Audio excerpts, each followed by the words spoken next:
C'était donc l'appel à la prière et on poursuit avec nos reportages.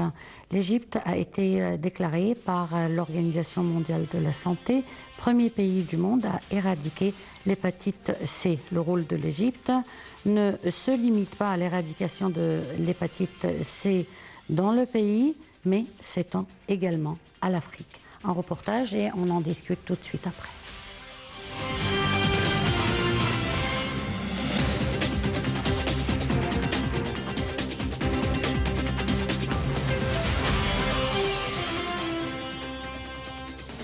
L'Égypte a été déclarée par l'Organisation mondiale de la santé premier pays au monde à éradiquer l'hépatite C. À l'occasion, une grande célébration a été tenue aux Pyramides durant laquelle l'Égypte a été certifiée comme premier pays à atteindre cet objectif en présence de hauts responsables de l'OMS et des ministres de la Santé de plusieurs pays. Cette certification par l'OMS est le fruit des efforts inlassables menés depuis plus de 8 ans par l'Égypte pour éradiquer cette maladie, une tâche qui n'a pas été facile. L'Égypte était très touchée par l'hépatite C depuis les années 1960.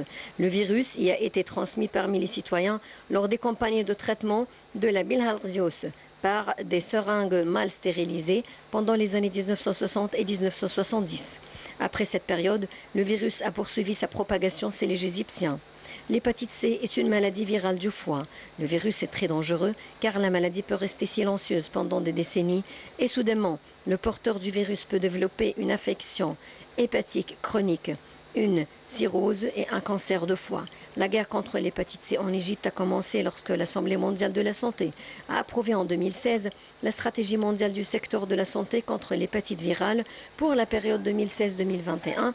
Grâce à cette stratégie et à la disponibilité de traitements efficaces contre l'hépatite C, l'Égypte a pris à bras le corps l'éradication de cette maladie. L'Égypte a engagé une large mobilisation politique et sociale pour prévenir l'hépatite C.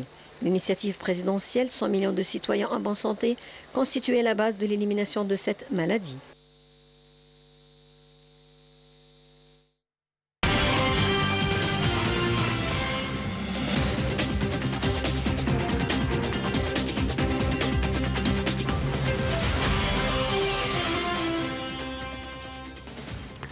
Pour parler de cette bataille gagnée pour l'Égypte, nous avons en ligne Dr Mahmoud Ahmed, professeur à l'Université du Caire.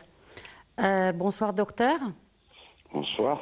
Bonsoir. Alors, docteur, parlez-nous du combat qu'a subi l'Égypte pour parvenir à ce résultat, l'éradication de l'hépatite C et la reconnaissance par l'Organisation mondiale de la santé de l'Égypte comme premier pays du monde à éradiquer complètement cette maladie. Comment?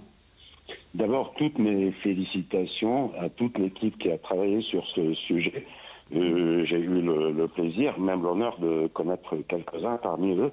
C'est un effort incroyable qu'ils ont exercé à partir de, disons, de 2016. Et même, je dirais quand même que l'Égypte a débuté son plan même avant l'annonce de l'OMS en 2016. Vous venez de dire que l'OMS a annoncé en 2016, ils ont lancé une campagne pour l'éradication de l'hépatite C. Mais en fait, l'Égypte a commencé en 2014, 2 ans avant. Il y avait l'initiative présidentielle, mais même avant, il y avait un plan pour le dépistage.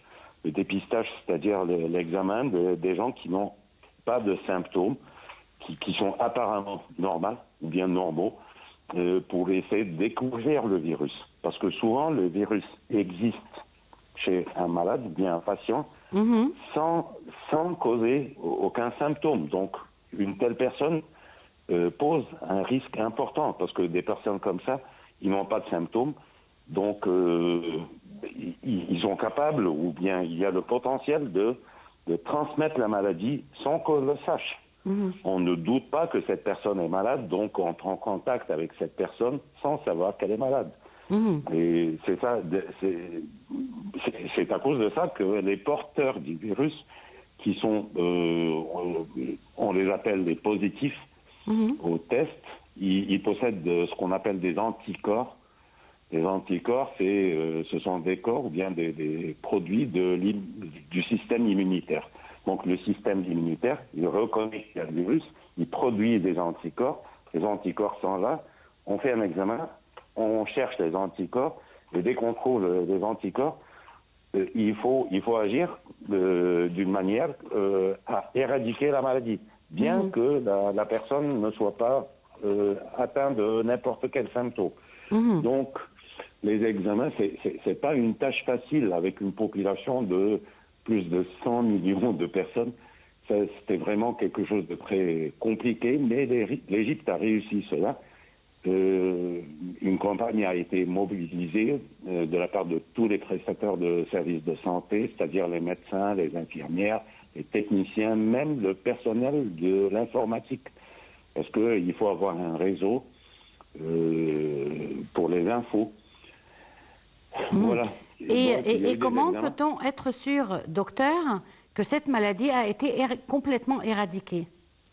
Bon, lorsque vous trouvez une personne qui est atteinte de la maladie, et ce taux en Égypte s'élève à entre 10 et 15% de la population. Imaginez, c'est incroyable. C'est-à-dire que une personne parmi 6 ou 7 personnes sont atteintes du virus. Ça veut dire une dizaine de millions à peu près. C'est ça, oui, un peu plus quand même. Oui. Un peu plus. Oui. Donc, il faut leur offrir un traitement, même s'ils n'ont pas de symptômes. Oui. Ça fait partie du plan thérapeutique. Mais il y a quand même d'autres étapes à suivre.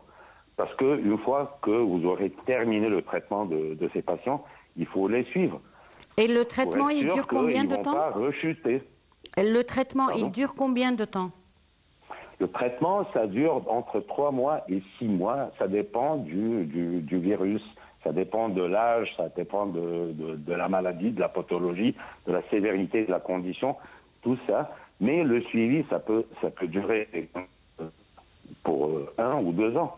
Mais le plus important, la question ici, docteur, comment les citoyens égyptiens ont strictement suivi ce traitement, même s'ils ne développent pas la maladie, s'ils ont juste, ils sont juste porteurs du virus, et l'ont fait pendant des mois de suite. C'est-à-dire que là, tout le monde a été vraiment très carré sur la question.